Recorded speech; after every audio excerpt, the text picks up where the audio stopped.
Hey guys, Sanju's വ്ലോഗിലേക്ക് സ്വാഗതം. Christmas ഒക്കെ കഴിഞ്ഞു, എന്നാലും ഒരു കുഞ്ഞ് ക്രിസ്മസ് ട്രീ ഉണ്ടാക്കുന്നത് എങ്ങനെയെന്ന് നിങ്ങളെ കാണിക്കാം. ശ്രദ്ധിച്ചു നോക്കിയിരിക്കണേ. ഇങ്ങനെ തന്നെ നമുക്ക് വലുതായും ഇതേപോലെ തന്നെ ക്രിസ്മസ് ട്രീ നമുക്ക് ഉണ്ടാക്കാനായിട്ട് സാധിക്കും. അങ്ങനെ നമുക്ക് ക്രിസ്മസ് ട്രീ ഉണ്ടാക്കുന്നത് എങ്ങനെയെന്ന് നോക്കിയാലോ. വേണ്ടുന്ന സാധനങ്ങൾ ചാർട്ട് പേപ്പർ അല്ലെങ്കിൽ A4 സൈസ് പേപ്പർ. ഇപ്പോൾ A4 സൈസ് പേപ്പറിലാണ് ഇത് ഉണ്ടാക്കിയേക്കുന്നത്. പിന്നെ ഇതുപോലെ ഗ്ലിറ്റർ വേണം. അത് നമുക്ക് ഇഷ്ടമുള്ള കളർ എടുക്കാം. ട്രീക്ക് ഏത് കളർ വേണം അതുപോലത്തെ ഗ്ലിറ്റർ വേണം. പിന്നെ പച്ച അല്ലെങ്കിൽ ഡബിൾ സൈഡ് ടേപ്പ്. ഞാൻ എന്താണ്ട് എങ്ങനെയാണ് ഉണ്ടാക്കുന്നത് എന്ന് ഡീറ്റെയിൽ ആയിട്ട് കാണിക്കുന്നുണ്ട്. എല്ലാവരും ശ്രദ്ധിച്ച് നോക്കി അതുപോലെ തന്നെ ചെയ്യുക. ഓക്കെ.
അങ്ങനെ നമ്മൾ ട്രീയുടെ പരിപാടി കഴിഞ്ഞിരിക്കുകയാണ്. എങ്ങനെയാണ് ട്രീ ഉണ്ടാക്കിയതെന്ന് എല്ലാവർക്കും മനസ്സിലായല്ലോ.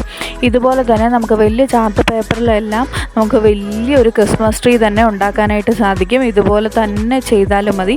ഡബിൾ സൈഡ് ടേപ്പൊക്കെ ഉണ്ടെങ്കിൽ അങ്ങനെയൊക്കെ ചെയ്യാം. അതുപോലെ ഇത്രയും ഉണ്ടാക്കിയതിന് ശേഷം നമുക്ക് ഈ ക്രിസ്മസ് ട്രീ അലങ്കരിക്കാനുള്ള സാധനങ്ങളൊക്കെ അതിൽ നമുക്ക് സ്റ്റിക്ക് ചെയ്ത് വെക്കാനായിട്ട് പറ്റും. അതുപോലെ ഈ വീഡിയോ നിങ്ങൾക്ക് എല്ലാവർക്കും ഇഷ്ടപ്പെട്ടാൽ ലൈക്ക് ചെയ്യണം, ഷെയർ ചെയ്യണം, കമൻറ്റ് ചെയ്യണം, കൂടെ സബ്സ്ക്രൈബും ചെയ്യണം. നിങ്ങളുടെ സപ്പോർട്ട് ഉള്ളത് കൊണ്ടാണ് പുതിയ പുതിയ വീഡിയോസുമായി ഞാൻ വരുന്നത്. ക്രിസ്മസ് കഴിഞ്ഞു, എന്നാലും ഈ ട്രീ ഉണ്ടാക്കുന്നത് ഇവിടെ കിടക്കട്ടെ അല്ലേ. താങ്ക്